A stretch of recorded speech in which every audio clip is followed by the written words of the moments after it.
په دغه وفودو کې یو وفد د ثقیف هم و ثقیف قبیله دوی رالو د نبی علیه الصلاة والسلام خواله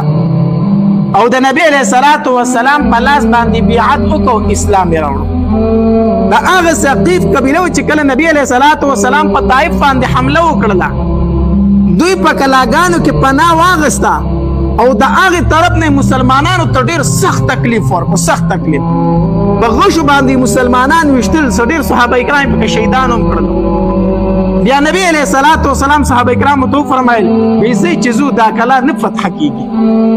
نو نبی علیه الصلاة والسلام او صحابه کرام واپس را روان شو نو په لاره کې نبی علیه الصلاة والسلام ته یو تن وویل د الله پاک پیغمبره د ثقیف والو ته خیرې وکړه دوی خو موږ ډېر سخت په تکلیف کړو دوی خو موږ په دې غشو باندې زره زره کړو زخمي کړو ته ورته خیرې وکړه نبی علیه الصلاة والسلام فرمایل وی اللهم اهد ثقیفا وآت بهم مسلمین الله د ثقیف والو ته هدایت وکړه او الله ما ته داسې راولي چې مسلمانان نبی علیه السلام خیره ونه کړه بد دعا ونه کړه بلکې څه ورته وکړه دعا وکړه الله د ثقیف والو ته هدایت وکړه الله زما خپل په خپل مسلمانان راولي بس د نبی علیه الصلاة والسلام دغه دعا و چې الله تبارک وتعالى قبول کړه ډیر وخت پکې تیر نو چې ثقیف والا را روان شو دا د عبد یا د لیل د مشري کوله د دوه تنو په دې کې د په مشري کې دوی را روان شو د نبی علیه الصلاة والسلام والا را ورسید دوی را روانو په لار باندې چې کله مغیره ابن شعبه رضی الله تعالی دوی ولیدل نو ډیر سخت خوشاله شو وی زه زما نبی علیه الصلاة والسلام باندې زیری کوم چې د الله پاک پیغمبر ته چې د چا د پاره دعا وکړي هغه فرشته را روان دي مسلمان ستا خواله را روان دي بدا زیری په نبی علیه الصلاة والسلام کوم ابو بکر رضی الله تعالی مغیره رضی الله تعالی ولید ویلکه مغیره ولید سی په منډه باندې روان یو خوشاله بي ثقيف والا را روان دي مسلمانۍ کې په نبی علیه السلام زیری کوم ابو بکر رضی الله تعالی فرمایي دا خوش دا مکتمال راکړه چې دا زیری زه په نبی علیه السلام کوم مغیره ورته وویل زه ټیک ده ما خو چې دا زیری به زه په نبی علیه السلام کوم خو زه طیف وکړه ابو بکر رضی الله تعالی په منډه راغی د الله پاک پیغمبره ثقیف فلسطین خواله را روان دي د اسلام د لپاره مسلمانی دي نبی علیه السلام چې دا خبر واوریدو ډیر زیات خوشاله شو او نبی علیه السلام فرمایل په مسجد نبوي کې دوی له ځان له خیمه ټک وخی ځان له ولا ځای ټک وخی چې پاغي کې پاتې کیږي دوی به زمونږ د خبري ووري د مسلمانانو د اخلاق به د یو بل سره ویني زمونږ د ژوند چې ویني ځکه چې جمعات کې اعمال کیږي کنه نو په دې جمعات کې ولا خیمه ټک وای مسجد نبوي کې زمونږ د هر سویني او خالد بن سعید رضی الله تعالی عنہ فرمایل د خوراک سکا کې تنظیم به ته د دوی کوي تر څو پورې چې دوی په مسجد نبوي کې وي نو خالد بن سعید رضی الله تعالی عنہ د خوراک سکا تنظیم به ته کوي ټیک دوی چراو رسید المسجد نبوي ته نبی رسول الله والسلام ډیر سخت خوشاله شو غړه بړه وشوله پیدا کم خیمه چې د پدام استاسو د لپاره تیار کړی په دې کې پاتې کیږي وی ټیک ده د خالد بن سعید رضی الله عنه چې مدینه خوراک راوړ کنه د دې بوته موږ در هغه پوری نه پورته وسو چې تا خپل نه خوړلې شګه وکنه یا چې مسلمانان په کراته چرته زخر وانه چي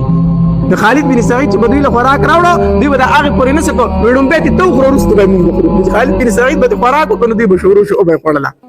سمره زیال تکي تیر کړی نو بیا وی موږ مسلمانۍ کو زموږ یو څو شرایط ډیر عجیب شرطونه کې خو وی کم یو خو زموږ دا شرط چې موږ به مونږ معافي موږ به مونږ نه کوو نبی صلی الله علیه وسلم ته ویل موږ مسلمانۍ کو یو شرط دی چې موږ به مونږ نه کوو دا خو ځاله ګران کار دی دویم شرط دا دی چې زموږ کم غټ بوت ته لات زموږ چې کم غټ بوت ته وی هغه به نه ماتوي د دریو کالو پورې باغ نه ماتوي ځکه چې زموږ بچي او خزي باغ باندې ډیر زیات مین دي الله بوت باندې ډیر زیات مین دي نو کو تاسو هغه ماتوي نه زموږ بچي او خزي تاسو نه درکې نو لات بوت باندې ماتوي د دریو کالو پورې او دریم شرط دا دی چې زموږ بوتان به زموږ په لاس باندې پمږ نه ماتوي زموږ بوتان دا زموږ په لاس باندې پمږ باندې نه ماتوي نبی علیہ الصلوۃ والسلام چې دا درې شرطونه وریدل دا اولنو دوه شرطونه په کې انکارو نبی علیہ الصلوۃ والسلام فرمایي بلا خیر فی دین لا صلاۃ فیه هغه دین کې اس خیر نشته چې پای کې مونږ وکم دین کې مونږ نه پای دین کې څه نشته خیر نشته د دې اول شرط دا موږ ته مونږ معافي نبی علیہ السلام هغه دین نه دی چې مونږ پکې دی دویم شرط دا و چې لات بوت په درې کال نه ماتوي نبی علیہ السلام فرمایي لا زه بوتونه ماتون کې بوتان ساتون کې نه ما 3 کاله به زه بوت ساتم زه بوتان ماتون کې ما د بوتان ساتون کې نه ما دا 2 شرطونه ستاسو نه منظورېږي او دریم شرط تاسو وایي چې زمونږ بوتان به زمونږ پلاس نه ماتي خیر دی تاسو نه ماتي زه به په بل چا باندې مات کړم زه به په بل چا باندې مات کړم عزت ټیک شو دوی اسلام راوړو مسلمانان شو په دوی کې د ټول نه چې کم عمر د کم صحابي وو دا غنو عثمان ابن ابي العاص دا په دوی ټولو کې کم عمر صحابي وو ابو بکر رضی الله تعالی نبی علیہ الصلوۃ والسلام ته فرمایل دا الله پاک پیغمبر دالک په ډیر ذهین دي د اسلام د شریعت مسلې ډیر زر یادولې شي نو دی ورله امیر مقرر کړ نبی علیہ الصلوۃ والسلام عثمان بن ابي العاص رضی الله تعالی د پر امیر مقرر کو وې د دین مسلې په درته دې ځکه اگر چې پتا سو کې کشر دي اگر چې پتا سو کې کم عمر دي خو ذهین دي د دین مسلې ډیر یاد کړې دي نو دې بس تاسو امیر او مشر بوي ټیک دی بیا نبی علیہ الصلوۃ والسلام دوه تنو ته حکم کو ابو سفیان رضی الله تعالی او مغیره بن شعبه رضی الله تعالی دوی دواړو ته وویل وی تاسو لاړ شئ د الله چې د دوی دادا مات